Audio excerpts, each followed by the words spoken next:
Bismillahirrahmanirrahim.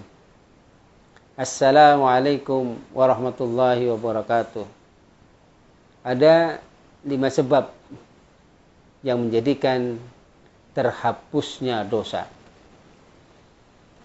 Kita itu bukan malaikat, pasti punya dosa.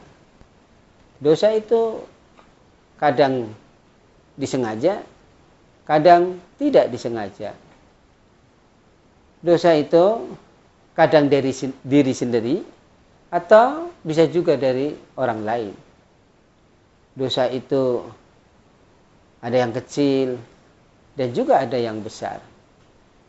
Siang kadang kita melakukan dosa, malam pun demikian.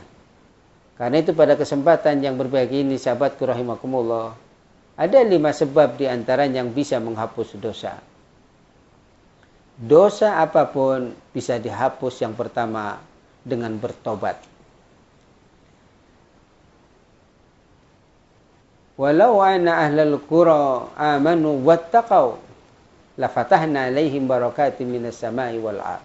Kalaulah penduduk suatu negeri beriman dan bertakwa di sini mufassir menafsirkan bertobat. Beriman dan bertobat, lafatahna alaihim barakatim minas samai wal ardh. Maka Allah janjikan keberkahan akan datang dari langit dan keluar dari bumi. Maka sahabatku rahimakumullah, bertobat itu sungguh sangat luar biasa bagi orang yang beriman. Akan dosa-dosa yang pernah ia lakukan dengan bertobat akan terhapus. Mohon ampun kepada Allah Subhanahu wa taala adalah bagian daripada kita bertobat. Teringat kisah pembunuh yang telah membunuh 100 orang dengan bertobat, dengan memohon ampun. Walaupun belum sampai terminal batas yang ia inginkan, di tengah perjalanan meninggal, maka dia pun termasuk bisa menghapus amalan-amalannya, bisa menghapus dosa. Maka Rasulullah Shallallahu Alaihi Wasallam mencontohkan beristighfarlah setiap saat, bahkan sehari-harinya minimal 100 kali. Sahabatku rahimakumullah, kemudian amalan yang kedua adalah melakukan kebaikan, melakukan amal saleh.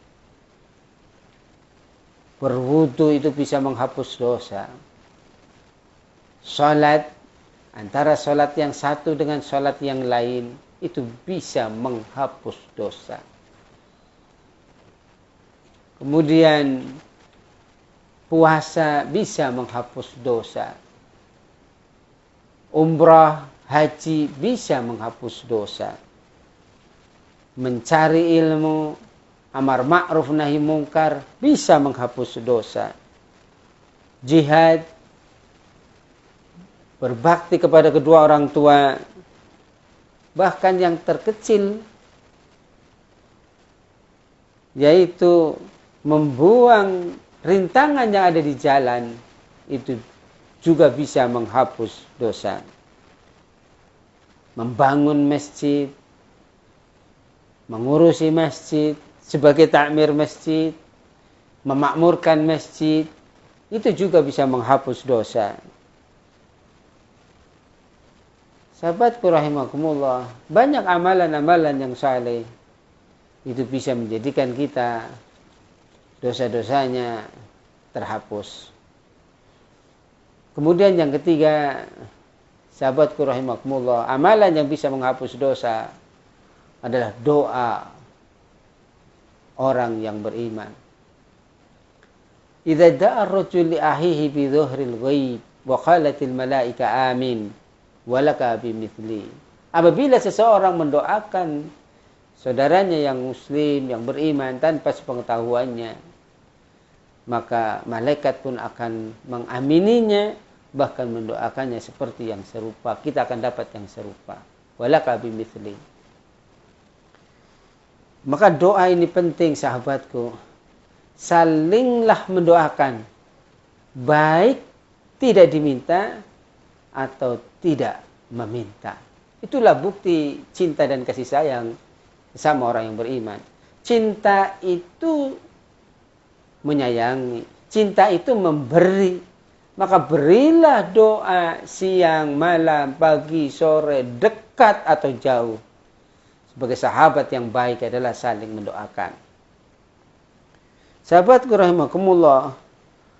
Kemudian yang keempat, yang bisa menghapus dosa yang sangat luar biasa, yaitu ketika kita bersabar dengan ujian, dengan musibah, dengan bencana yang menimpa kita. Kesabaran demi kesabaran, maka akan menghapus dosa. Ketika seseorang diberi sakit misalnya, dia bersabar, maka selama sakit itu dosanya menjadi terhapus. Sahabatku rahimakumullah, sakit apa saja, kalau dihadapi dengan sabar, dosa-dosanya akan hilang. Dosa-dosanya akan menguap. Dosa-dosanya keluar. Bahkan bisa hilang sama sekali. Seperti ketika dia dilahirkan dari ibunya. Kemudian yang terakhir, yang kelima, sahabatku rahimakumullah, yang bisa menghapus dosa adalah syafaat. Syafaat yang kita nanti-nantikan adalah syafaat Rasulullah Shallallahu Alaihi Wasallam. Syafaat dari Allah Subhanahu Wa Taala. Syafaat inilah yang akan menghapus dosa. Bahkan sahabatku rahimakumullah, syafaat uzma itu bisa mengentaskan orang-orang yang mestinya divonis masuk neraka, tapi dengan syafaat uzma terhapus dosanya dan dia bisa memasuki surga Allah. Wallahu a'lam bissawab. Subhanaka Allahumma wa bihamdika asyhadu an la ilaha illa anta astaghfiruka wa atubu ilaik. Assalamualaikum warahmatullahi wabarakatuh.